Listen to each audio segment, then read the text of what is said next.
Hello everyone. This is Akshayada speaking. As Dr. Sarvapalli Radhakrishnan said that true teachers are those who help us think for ourselves. So, on this special occasion of Teachers' Day, I am here to cover an interview conducted by UEC News. So, we have Professor Anshul Avasthi sir with us. Good evening, sir. Good evening. Sir, I want to ask some of the questions to you. So, sir, आपने आपका higher secondary and college कहाँ से किया है? Okay, so first of all, thank you very much for inviting me. UC news के बारे में मैंने पहले से सुना है. Yes, sir. हमारे ही छात्र इसको संचालित कर रहे हैं. इसके लिए नाम मुझे नहीं पता है और मुझे उसमें जाना भी नहीं है कौन संचालित कर रहा है, लेकिन सभी को बधाई. Yes, sir. और शिक्षक के तौर पर भी मुझे अच्छा लगता है कि आप लोग इस तरीके की एक्टिविटी करते हैं जो जिसके माध्यम से आप जानकारी अन्य छात्रों तक पहुंचा पाते हैं जिनको वो चीजें पता नहीं रहती. सो देखो, मैं गांव से हूँ, प्रॉपर गांव से, जो मतलब एक होता है ना कि गुल्ली अंडा से लेके आपके जो भी गांव के जो भैंस चराने तक, इस तरीके से हमारी प्राथमिक शिक्षा हुई. और प्राइमरी में पढ़ा हूँ, प्राइमरी स्कूल में, और क्लास 5th तक मैंने प्राइमरी एजुकेशन में किया. फिर गवर्नमेंट इंटर कॉलेज में मैंने 12th किया. मैं ज़्यादा इतना एक्स्ट्राऑर्डिनरी तब भी नहीं था और अब भी नहीं हूँ, है ना. लेकिन हाँ, मेरा चूंकि मेरे फादर टीचर रहे हैं, संस्कृत के अध्यापक रहे हैं. मेरी सिस्टर अभी उसका ज्वाइनिंग हुई है, प्राइमरी में ही टीचर है. मेरे बड़े भाई भी टीचर हैं. तो टीचिंग मेरे खून में है और बचपन से ऐसा लगता था कि हमें टीचर बनना है. तो उसके बाद मैं बीटेक किया. बीटेक का तब नाम सुनते थे, मेरे खानदान में एक मेरे मामा जी थे, उन्होंने बीटेक कर रखी थी. तो बीटेक जो शब्द है वो मुझे बड़ा फैसिनेट करता था. तो हमने जी की भी तैयारी करी तो हमारा उतना अच्छा हुआ नहीं. हाँ, IIEEE निकला था तो मुझे असम में कोई कॉलेज मिल रहा था, यूनिवर्सिटी कोई. तो वहाँ पे घर वालों ने भेजा नहीं और मेरी भी इच्छा खास थी नहीं कि मैं वहाँ पे जाऊँ, क्योंकि होम सिकनेस इतनी ज़्यादा रहती है. तो फिर मैं बीटेक किया. उसके बाद जब बीटेक में गया तो हम जैसा कि अपने कॉलेज में भी हम देखते हैं बहुत सारे बच्चे गांव के होते हैं, तो उनसे मेरा एक आत्मीय लगाव रहता है, राइट. Yes. जो वो महसूस कर सकते हैं वो मैं 8 साल पहले महसूस मैंने किया है खुद. तो जब भी कोई इंग्लिश का कुछ आता था या फिर कोई इंग्लिश की बुक पढ़नी है, वो सारी डिफिकल्टी जो मुझे होती थी वो महसूस कर सकता हूँ उनको होती होंगी. लेकिन ये है कि अगर आप प्रयास करते हैं तो वो सारी चीज़ें सॉर्ट आउट हो जाती हैं, आपको समझ में आने लगता है. हाँ, ये है कि जिसको बहुत अच्छी इंग्लिश पहले से आती है, जिसका बैकग्राउंड अच्छा है, तो उसको एक बार में समझ में आ जाती है. और जो हमारे जैसे बैकग्राउंड से, गाँव से बिलॉन्ग करते हैं, उनको वो चीज़ें 5 बार पढ़नी पड़ती हैं, लेकिन समझ में आता है. फिर गेट के बारे में हमने सुना, हमारे सीनियर्स बहुत ज़्यादा रहते थे एक्टिव गेट के मामले में कि गेट देना.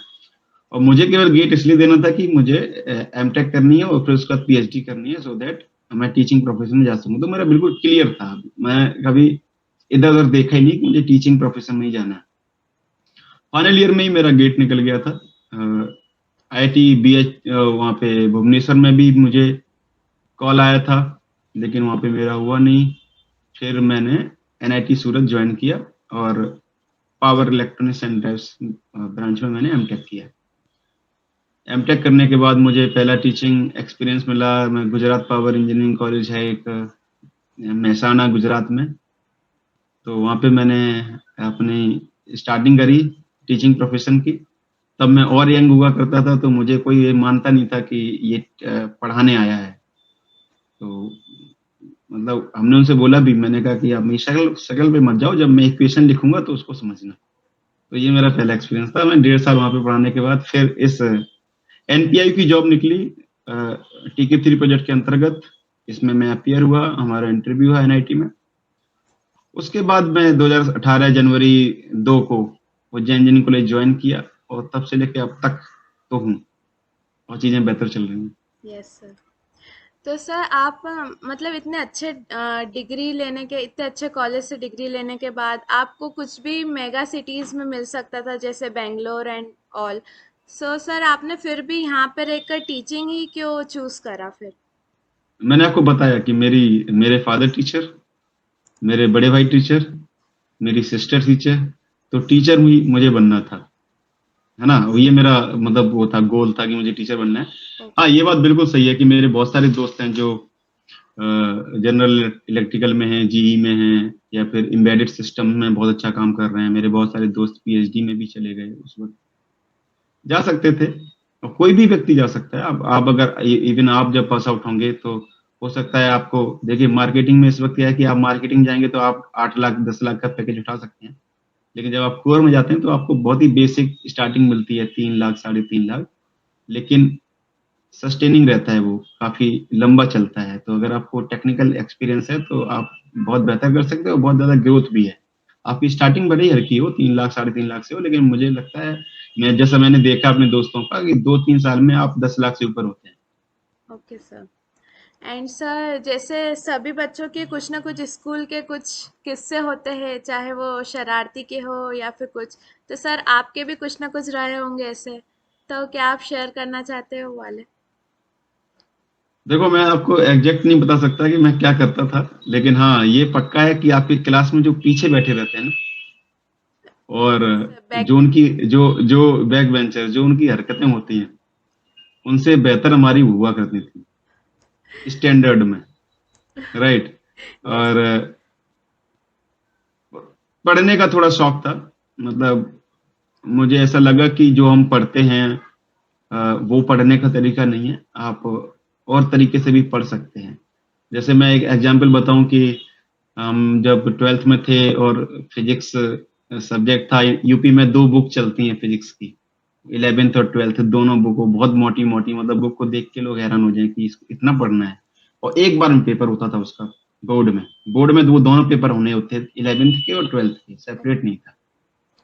तो हमारे सर जिस तरीके से बोलते थे कि आज तक मुझे याद है कि 10th में मैं था और वो आते थे सर, हालाँकि जब वो देखेंगे अगर ये वीडियो तो उनको मतलब वो चीज़ें याद होंगी।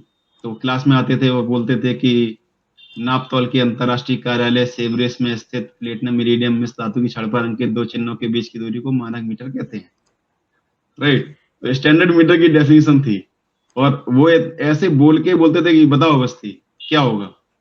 तो मतलब इस कर लेते थे, क्योंकि पिटने का डर रहता था तो कर लेते थे। लेकिन बाद में मुझे पता चला कि अगर आपको डेफिनिशन याद है, अगर आप किसी चीज़ को बोल पा रहे हैं, वो ज़्यादा महत्वपूर्ण नहीं है।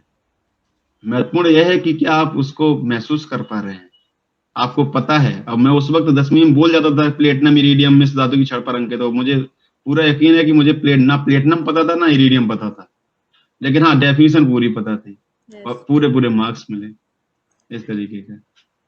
तो सर आपका यहाँ के यूईसी के बच्चों के बारे में क्या सोचना है? मतलब एक इमेज रहती है ना, तो क्या उस पे खरे उतरे हैं कोई? बहुत सारे बच्चे, बहुत सारे बच्चे जो इवन देखिए, स्टडी एक पैरामीटर हो सकता है ना?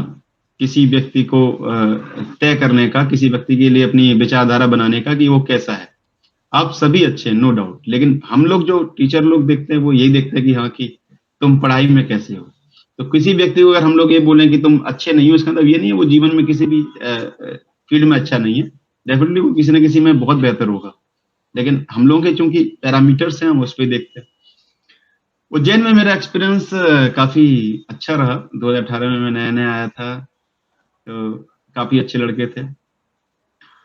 प्रोजेक्ट में भी मैंने काफ़ी चीज़ें कराई, और हमारा उनके साथ भी काफ़ी अच्छा इंटरेक्शन रहा।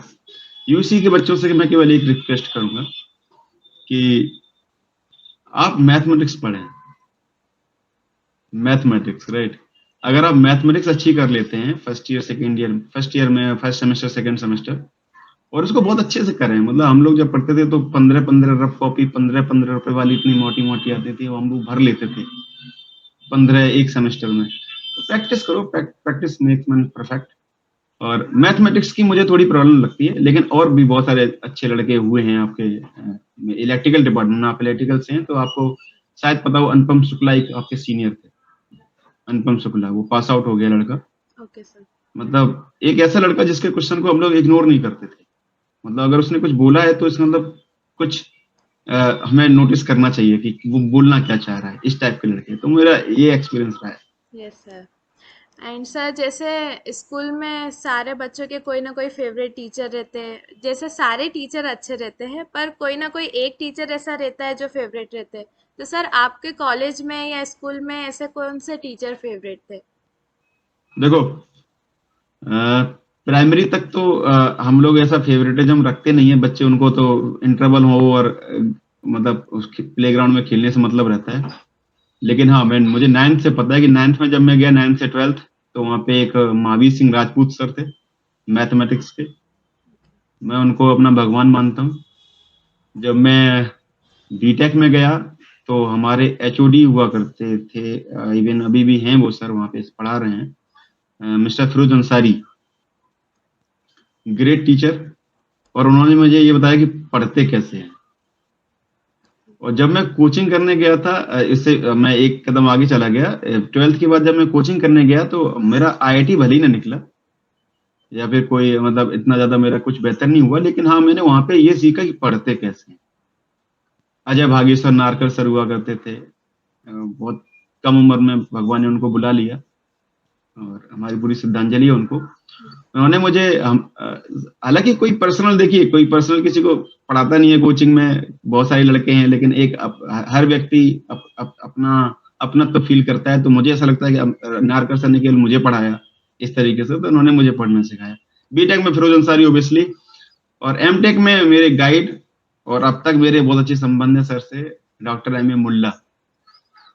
और उन्होंने मतलब एक अच्छा इंसान बनाया, मैं कहूँगा।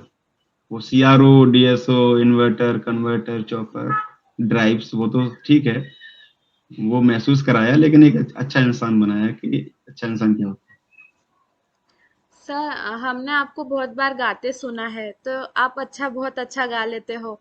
तो सर, ये रुचि आपको बचपन से थी या फिर स्कूल में मतलब पता चला कि ये भी टैलेंट है, या फिर है। अच्छा, कॉलेज में आकर? Okay okay, right right. अच्छा, मैं आपसे पूछूं अगर कि 90% इंजीनियरिंग स्टूडेंट्स अगर इंजीनियर हैं तो उनके दो तीन सपने होते हैं। एक तो वो अच्छा गा पाए, है ना। यस। थोड़ा कीबोर्ड ईबोर्ड, अगर उनको गिटार, गिटार बड़ा फैसिनेट करता है यस। लोगों को। मुझे भी ओबियसली करता था। मुझे ऐसा लगता है कि अगर मुझे आगे चल के समय मिला और चीजें बेहतर हुई तो मुझे गिटार सीखना है। अब पता नहीं सफलता मिलती है कि नहीं मिलती है, लेकिन मुझे गिटार सीखना है। यस। सिंगिंग का ऐसा है कि मैं कोई, अब तुम लोग ठीक है कॉलेज वॉलेज में परफॉर्म करता रहता हूँ, लेकिन तुम भी जानते हो इतना मैं कोई महान गायक नहीं हूँ। लेकिन एक एक होता ना, एक क्या कहते हैं, जो दिल को सुकून दे आपको यस सर। दिन भर, एक थकान के बाद। ये सब चीजें जो आपकी एक्स्ट्रा करिकुलर एक्टिविटीज होती हैं आपकी, जिसमें आपको रुचि है, यस। जिनमें जिनको करते वक्त आपको समय का पता नहीं चलता, तो उसमें सिंगिंग है थोड़ा बहुत। मैं अपने आप को क्लास में भी अक्सर बोलता हूँ कि Indian Idol of bathroom singers. तो उसमें उसमें मेरा मुझे डाल सकते हैं आप। यस तो सर। मैं शुरू से ही गाया, प्राइमरी स्कूल में गाया, फिर मिडिल में भी गाया, फिर बीटेक में भी गाया। हाँ, बीटेक का मेरा किस्सा है कि मुझे, हर एक व्यक्ति को स्टार बनने का शौक होता है, मुझे भी उस वक्त होता था। और मैं फ्रेशर पार्टी में गाना गाया। हालांकि मेरी ब्रांच इलेक्ट्रिकल एंड इलेक्ट्रॉनिक्स थी तब, ट्रिपल ई। लेकिन एसी का फ्रिक्वेंसी 50 हर्ट्ज है, तो मुझे वो गाने के वक्त महसूस हो गया था, जिस स्पीड से मैं वाइब्रेट कर रहा था, तो वो एग्जैक्टली 50 हर्ट्ज हुई होगी, ऐसा था। सर, तो आपका ये सिंगिंग के अलावा कोई दूसरी भी हॉबी है? क्रिकेट खेलता था मैं, अभी तो नहीं खेल पाता हूँ। क्रिकेट और सिंगिंग दो कॉमन हॉबी हैं मेरी, कोई एक्स्ट्रा कोई ऐसी हॉबी नहीं है जिसको मैं बता सकूं। लेकिन हाँ, क्रिकेट खेलता था गांव में। गांव में अक्सर टूर्नामेंट होते हैं, वो गेहूं जब कट जाते हैं ना, अब मैं गांव से, मैं आपको बताया भी प्रॉपर गांव से, गाय भैंस गोबर वही सब। तो जब मैं गाँव में अभी भी जाता हूँ, तो जैसे गेहूँ कट जाते हैं, कोई प्लेग्राउंड होते नहीं वहाँ पे, तो बच्चे बड़ी मेहनत से उस ज़मीन को समतल करते हैं और जहाँ पे खेलना होता है बैट से, वो जगह बहुत अच्छी से बनाते हैं और फिर गाँव में टूर्नामेंट करवाते हैं, टूर्नामेंट और ₹500 एंट्री फीस वो सब। तो वो खेलता हूँ। अब तो मैं 0 पे ही आउट होता हूँ, लेकिन पहले अच्छा खेलता था। Yes sir. तो सर आप जो ये बच्चे इंटरव्यू देखेंगे, आप उनके लिए कुछ दो शब्द कहना चाहते हो तो प्लीज। मैं देखिए, हम लोग टीके 3 प्रोजेक्ट के अंतर्गत आए थे इस जॉब में। टीचिंग ऑब्वियसली हमारा बेस्ट प्रोफेशन था। हम लोगों के चयन भी जिस तरीके से हुआ, वो हम लोग आईआईटी एनआईटीज में इंटरव्यू देके आए थे। मुझे नहीं पता था कि मुझे इंजीनियरिंग कॉलेज मिलेगा। अकॉर्डिंग टू द मेरिट मुझे इंजीनियरिंग कॉलेज मिला। यहाँ का मेरा एक्सपीरियंस अच्छा है। मैंने आपको बताया कि यहाँ के बच्चों को थोड़ा सिंसियर होना बनता है, बहुत सारे हैं भी। और मैथमेटिक्स पर थोड़ा अगर फोकस कर लोगे तो इंजीनियरिंग की जो जिंदगी है वो आसान हो जाएगी। बाकी मैंने इस इंटरव्यू के लिए भी हाँ इसलिए किया था कि जिस तरीके की सिचुएशन चल रही है, हम लोग दिल्ली में हैं, गवर्नमेंट ऑफ इंडिया से बात कर रहे हैं कि we have done a lot in this job, we are I mean we have change the scenario under our capacity. चीजें बेहतर हुई हैं। आप अगर चीजें पहले आते 4 साल पहले और अब आप हैं, तो आप उतना नोटिस नहीं कर पा रहे होंगे, लेकिन जिन्होंने पहले भी देखा अभी भी देखा, तो उनके लिए थोड़ा डिफरेंट लगेगा उनको। तो मेरा उनसे कहना यही है कि कोई भी टीचर अगर आपको कुछ बोले, पहली बात तो आपको बहुत ज्यादा दिल पे लेने की जरूरत नहीं यस। है ना, कि उन्होंने हमसे ऐसे बोल दिया। कोई भी टीचर आपसे कोई पर्सनल खुन्नस नहीं रखता है, पहली बात। और दूसरा, वो ये हर टीचर का एक सपना होता है, उनका जो आइडियल होता है ना, एक्चुअली जिस टीचर का जो आइडियल है, वो चाहता है कि वो ऐसे ही बने, राइट, अच्छे यस। से पढ़े, जिस तरीके से मैं महसूस कर रहा हूँ वो भी महसूस करे। तो टाइम लो। आप किसी चीज में आप पढ़ते हैं, जरूरी नहीं है मार्क्स, ठीक है इंपॉर्टेंट हैं। बच्चे कई बार आते हैं कि सर हमारी सीजीपीए कम चल रही है, काफी चीजें परेशान होते हैं। मार्क्स इंपॉर्टेंट है, लेकिन उतना ज्यादा इंपॉर्टेंट नहीं है। और आप चीजों को जिस दिन महसूस करना सीख लेंगे, जिस दिन अ, हमें फील करना है ये एक्चुअली कैसा क्यों हो रहा है, क्यों का क्वेश्चन बहुत कीजिए। हो सकता है और प्रश्न पूछना स्टार्ट कीजिए। कोई भी प्रश्न है, आप प्रश्न पूछिए। प्रश्न पूछेंगे, हो सकता है आपके क्वेश्चन का जवाब उस वक्त अध्यापक के पास ना हो, लेकिन विश्वास मानिए, जब आप आगे चल के कभी टीचर अगर बने, तो अगर कोई व्यक्ति आपसे क्वेश्चन पूछे, कोई छात्र आपसे क्वेश्चन पूछे और आप उसका उस वक्त जवाब ना दे पाए, तो जब आप घर पे आते हैं आप चैन से रह नहीं पाते हैं। Yes sir. आप कई किताबें पढ़ेंगे, सारी चीजें पढ़ेंगे, देन आप उसमें क्लियर होंगे, फिर कल उस छात्र को खुद कॉल करेंगे कि उसका जवाब अच्छा मिला है। तो इस चीज में दो दो टर्म आ जाते हैं साथ में। Teaching is incomplete without learning, right. कोई भी व्यक्ति ज्ञानी नहीं होता है परम। हर व्यक्ति किसी न किसी चीज में ऐसा है जो उसको पता नहीं है। लेकिन मुझे यहाँ पे उज्जैन इंजीनियरिंग कॉलेज में कई ऐसे लड़के मिले जिन्होंने ऐसे कुछ क्वेश्चन पूछे, जिन्होंने मुझे मुझे हिला दिया। मैंने कभी उस तरीके से उस नजर से उस चीज को नहीं देखा था।